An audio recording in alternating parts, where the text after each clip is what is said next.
There are two things that have existed for a long time: the human search for meaning, transcendence, and community, and the ability of some people to exploit that search.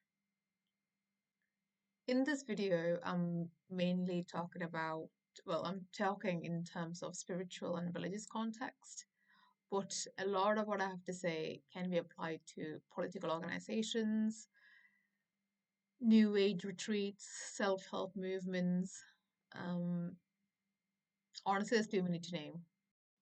During the 60s and 70s in the West, a lot of young people were fed up with consumerism, conventional religion, and Vietnam War.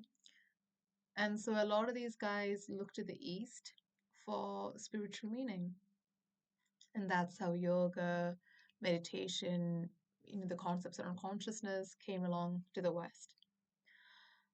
But along with this, a lot of charlatans came through, and they knew a lot of a lot of these guys and girls were looking for meaning, and they were vulnerable, and so they really l- pried on those vulnerabilities, and a lot of these seekers got exploited financially, mentally, and even sexually.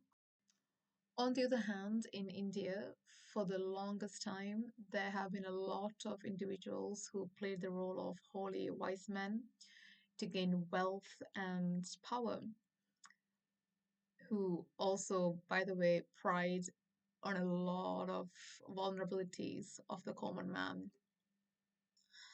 Now, interestingly enough, Hindu texts have warned against false gurus who are motivated by greed and ego.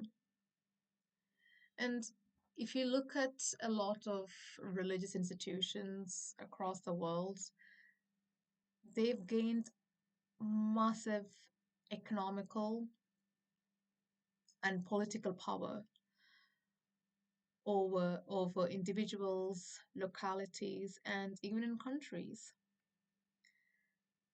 And also the indigenous texts across the world or indigenous cultures have warned against those who are here to heal the community, on those who misuse the spiritual power for personal gain. And these are the dark shamans, sorcerers, who plays a game of manipulation essentially. Now, I'm not saying don't belong to anything or don't believe in anything because you're going to get exploited. What I'm trying to say is we need to be aware. Because underneath all of this is a pattern of human psychology.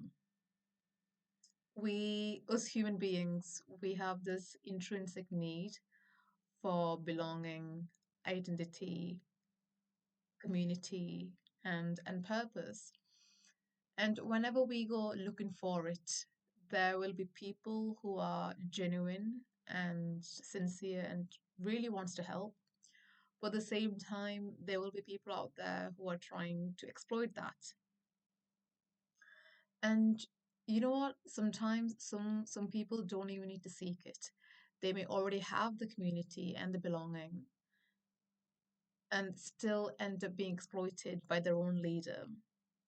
And this tends to happen in really close-knit communities where the authority is concentrated and the accountability quietly weakens. And you might ask, Stephanie, what are you talking about?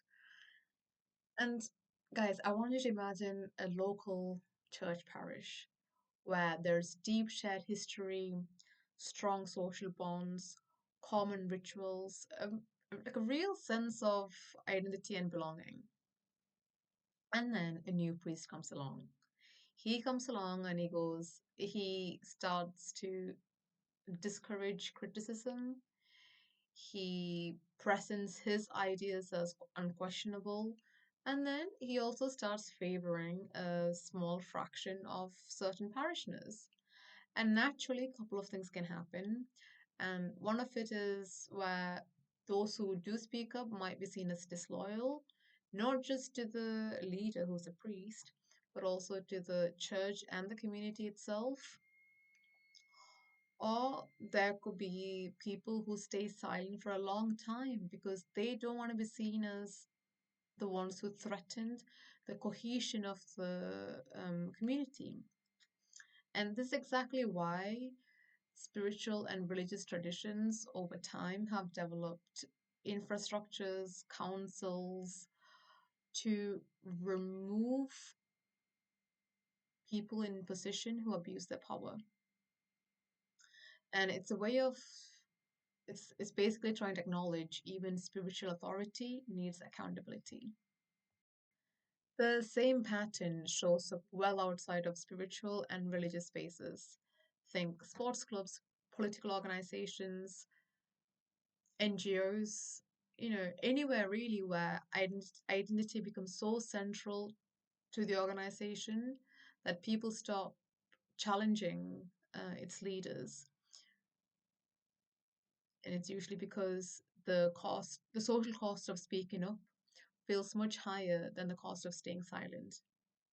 But I'm digressing here. Healthy leaders and healthy communities make space for people to question them without seeing criticism as betrayal. The moment questioning becomes taboo is also the moment the risk of exploitation goes up. There's a quote from the Bible sums that sums this better than I can, and basically says, "Test everything, hold fast to what is good."